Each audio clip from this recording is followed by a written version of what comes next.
Hello guys! Hello! Ito ay para sa lahat ng mga Sagittarius. Sagittarius, tingnan natin kung anong messages, vibration sa'yo ng New Moon in Pisces. Okay? So, tingnan natin kung ano yung New Moon message para sa'yo, Sagittarius. Okay, first card mo is last quarter. Ang tanong sa'yo, Sagittarius, ano ba daw ang kumukontrol sa'yo? Ano ba yung pumipigil sa'yo? Meron kang gustong gawin, meron kang gustong subukan, pero hindi mo magawa. Ang tanong sa'yo dito, ano ba yung pumipigil sa'yo? Comment down below.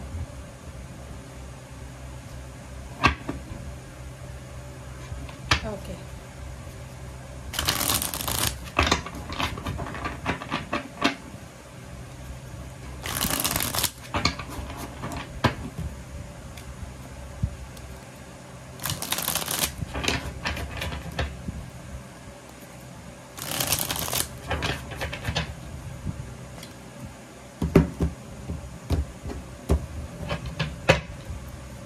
Okay.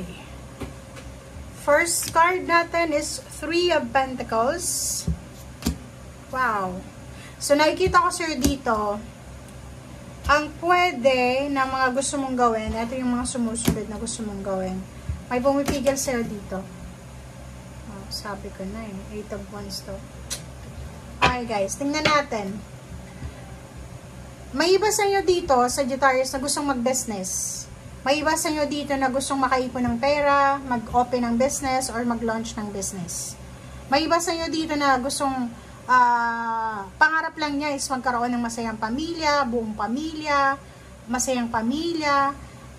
Yung iba naman sa inyo dito, pangarap niya lang is magkaroon ng limpak-limpak na salapi. Gusto niyang makaipon ng pera, gusto niyang hindi mo problema sa pera, parang gano'n. And yung iba din sa kanila, gustong may kasal, gusto mong ng bagong trabaho, gusto mo ng bagong kontrata. Like yung iba sa inyo dyan, gusto nyo na ang lahat ng ito dumating sa inyo ng isang datingan lang. Yung parang perfect life na gusto mo mayaman ka, gusto mo masayang pamilya, gusto mo ganyan, may negosyo. Walang ganun eh, di ba? Meron na masasaya sa pamilya pero nagsasuffer financially. Merong makikita ka sa social media na ang saya-saya nila, financially stable. Pero pag inobserbahan mo, merong mali sa kanila. Walang perfect dito sa mundo. So, ang nakikita ko sa'yo dito, nag-i-aim ka ng perfection. Sinasabi lang sa'yo dito ng barahan na walang perfect dito sa mundo. So, hindi mo kailangan na parang kahit gusto mong magsimulang mag-business, hindi mo magawa-gawa kasi marami kang hinahanap eh, perfection eh. Parang iniisip mo, hindi ako makakapag-business kung hindi nga ganitong halaga yung pera na puhunan ko. Parang ganun. No. Kung gusto mo talagang mag-business, pwede kang magsimula sa maliit na puhunan. Pangalawa, 10 of Cups, pamilya. Parang iniisip mo, okay, minamanifest mo, gusto ko ng faithful na asawa, gusto ko ng masayang pamilya. Pero ang ginagawa mo naman siguro ay tanungin mo yung sarili mo. Ano ba yung nag-hold back sa'yo? Ano ba yung kumukontrol? Bakit hindi mo makuha itong masayang pamilya? Siguro dahil siloso ka, silosa ka, or tamang hinala, parang gano'n. So, gulo yung dala mo. Pwedeng nag-aaway kayo palagi. Sa pera, gano'n din. Pwedeng may trabaho ka, malaki yung sweldo mo, pero nauubos lang yung pera dahil may bisyo ka siguro, sugal, parang gano'n. Or mahilig ka sa games, parang gano'n. So, dito sa justice na to, karma, good karma, ini-aim natin, yung good karma na yan guys, talagang darating yan sa, kung ano yung sinend out mo, ganun yung babalik sa'yo. So, kung maganda yung sinend out mo, maganda din yung babalik. Pero kung pangit yun, pangit din yung babalik sa'yo. Kontrata, okay? So, gusto mo ng stable na contract. So, ano ba yung pumipigil sa'yo? Bakit wala kang natatanggap na magandang kontrata? Siguro isa sa mga pwedeng pumipigil sa'yo is yung performance mo. Siguro may mga negligences ka. Diba? Parang gano'n na binigyan ka ng responsibilidad ng company, ng boss mo, ng employer mo na, uy, ganito yung task mo pero absent ka ng absent. Diba? Parang gano'n. So, dito sa 8 of Torches naman, sinasabi na yung pagyaman, yung pagkaroon ng magandang buhay, hindi natin yan magagawa sa magic lang. Okay? Kahit manalo sa loto or anything, biglang yaman, pag hindi yan nabantayan ng tama, 2 years, ubus na yung perang yan. Okay? So, dito sinasabi ng 8 of torches na yan na kailangan mong huwag magmadali. Okay? Aralin mo daw kung ano yung, like, unahin mo muna yung relationship mo. Bakit ba away kayo ng away ng karelasyon mo? Or bakit ba wala kang karelasyon? Ba't walang tumatagal sa'yo? Parang ganun. So, yun. Kung ano yung pumipigil sa'yo, bakit ka hindi masaya sa ngayon, yun yung kailangan mong bigyan ng focus. Okay. Wow. Origin, oh. Diba? Sabi sa'yo eh. Doon tayo magsimula sa root cause. Hindi natin masusolusyonan ang lahat ng gusto mo dito kung hindi natin sisimulan sa origin, sa root cause. Ano ba yung dahilan?